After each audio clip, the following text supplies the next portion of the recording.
بسم اللہ الرحمن الرحیم۔ السلام علیکم ناظرین، آپ دیکھ رہے ہیں بریکنگ نیوز اور میں ہوں احمد رضوان کامیانہ۔ ناظرین، آج ہم بات کریں گے تھوڑا سا پنجابی میں اے خیرات دیتی ہے اس حوالے سے، یعنی جو آئی ایم ایف سے قرض ملنے کے امکانات روشن ہوئے ہیں اس حوالے سے تھوڑی سی آگاہی آپ کو دینا چاہوں گا۔ حزب اختلاف میں ہو تو گالی دو، برسر اقتدار میں ہو تو گھٹنوں کے بل بیٹھ کر کشکول آگے کر دو، خیرات مل جائے تو پھر پلٹ کے منہ بھر گالی دو، اے خیرات دیتی ہے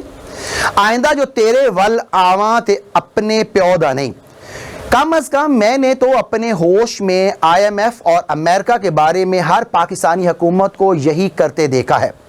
پاکستان آئی ایم ایف کے پاس 8 دسمبر 1958 سے آج تک 23 بار گیا۔ ایوب خان کے نام نہاد صنعتی اور سبز انقلاب کے فوائد، براہ راست امریکی اقتصادی امداد اور عالمی بینک کی مالی اور ٹیکنیکل مدد بھی پاکستان کو دور ایوبی میں آئی ایم ایف سے 3 بار رجوع کرنے سے نہیں روک سکی۔ ناظرین، اگر تھوڑا سا ہم آگے بڑھیں تو بھٹو دور میں خود کفالت کی خاطر سوشلسٹ معیشت اپنانے کی پالیسی بھی 4 بار آئی ایم ایف کے در پر جانے میں رکاوٹ نہ بن سکی۔ ضیاء الحق کے لیے افغان خانہ جنگی کے طفیل اربوں ڈالرز کی بہار اور اسلامی نظام معیشت اختیار کرنے کی کچی پکی کوششوں کے فیوز و برکات بھی آئی ایم ایف کی زنجیر 2 بار ہلانے سے باز نہ رکھ سکی۔ اور تھوڑا سا اگر آگے بڑھے ناظرین تو محترمہ بے نظیر بھٹو کو دونوں ادوار میں 5 بار آئی ایم ایف کا دامن تھامنا پڑا۔ نواز شریف تینوں ادوار میں آئی ایم ایف 4 بار مدد کو آیا۔ مشرف دور کی بات کریں تو دہشت گردی کے خلاف جنگ کی ڈالرانہ آمدنی اور معاشی ترقی میں 6% سالانہ اضافے کا غبارہ اڑانے کے بعد بھی آئی ایم ایف کے در پر 2 بار اور زرداری دور میں 1 بار حاضری دینا پڑی۔ عمران خان اقتدار میں آنے سے پہلے آئی ایم ایف کے پاس جانے سے بہتر پھانسی پر لٹکنا سمجھ رہے تھے۔ انہوں نے حلف اٹھانے کے 1 ماہ بعد ہی اسد عمر کو واشنگٹن میں آئی ایم ایف کے ہیڈ کوارٹر سے رابطہ کرنے کی یہ کہتے ہوئے ہدایت کی کہ مجھے تو پتہ ہی نہیں تھا کہ اندر کا حال اس قدر بھیانک اور خوفناک ہے۔ اور اب شہباز حکومت نے آئی ایم ایف کی 9ویں قسط حاصل کرنے کے لیے پچھلے 8 ماہ میں اپنے تمام عقبی گھوڑے کھول لیے۔ 3 دوست ممالک کے ہاتھ پاؤں جوڑ کر قرضوں کا رول اوور کروا کے تحریری سرٹیفکیٹ حاصل کیے، اپنی مرضی کا بجٹ پیش کر کے آئی ایم ایف کی مرضی کی ترامیم کی، جغرافیائی و نظریاتی سرحدوں کی ذمہ داری فوجی قیادت کو ملک کی معاشی سرحدوں کے تحفظ کے لیے بھی بیچ میں ڈالا۔ پیرس میں آئی ایم ایف کی ایم ڈی کے سامنے وزیر اعظم 3 بار کرسی پر ایسے بیٹھے جیسے کوئی عادی بچہ ہیڈ مسٹریس کے روبرو بیٹھتا ہے، اور آخر میں ہیڈ مسٹریس صاحبہ ترس کھا کے کہتی ہیں، آئندہ ایسا کیا تو اسکول سے نکال دوں گی۔ تب کہیں جا کے اسحاق ڈار کی تمام تر کوششوں کے باوجود 3 ارب ڈالرز کی سٹینڈ بائی فیسلٹی کا معاہدہ ہوا۔ اس کا مطلب ہے کہ ایک مریض معیشت کو چند ماہ کے لیے مزید آکسیجن مل گئی۔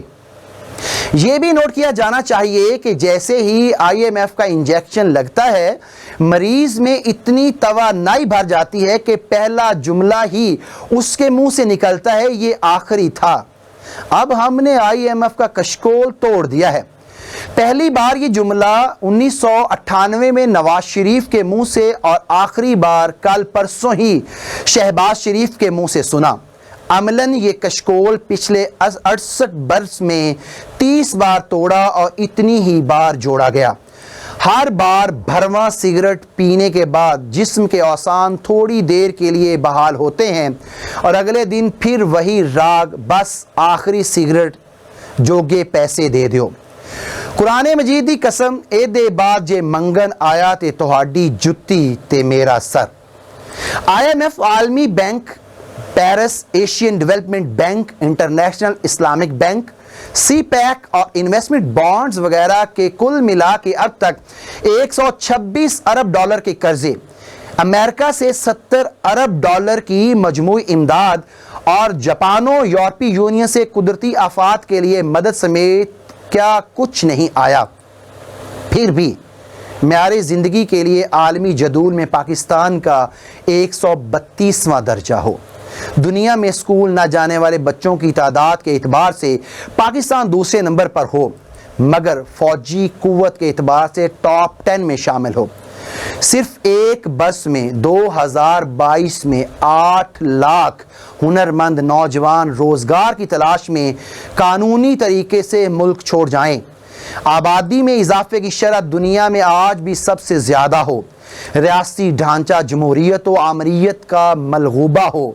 انگلیوں پر گنی چنی والی نجی و سرکاری مافیائیں معیشت پر کنڈلی مارے بیٹھی ہوں اور ان کی مراعات کا تخمینہ $17 ارب سالانہ سے متجاوز ہو،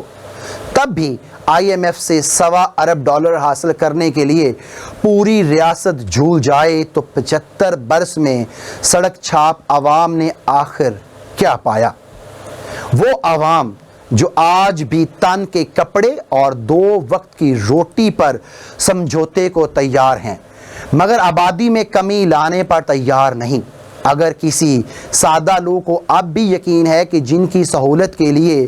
یہ معاشی ڈھانچہ بنایا گیا، یہ ملک بچانے کے لیے اپنی کوشش سہولتوں سے دستبردار ہونے کو تیار ہیں،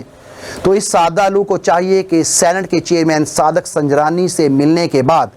کسی بھی فوج میس،